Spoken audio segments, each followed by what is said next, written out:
ciche serce na każdy dzień.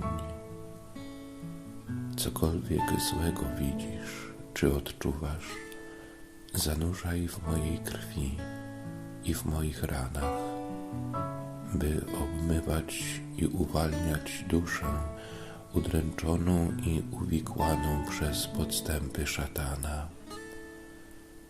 Świat poddany jest szatanowi na skutek odstępstwa od prawa Bożego tak wielkiej ilości ludzi, którzy żyją w grzechu ciężkim i niewierze.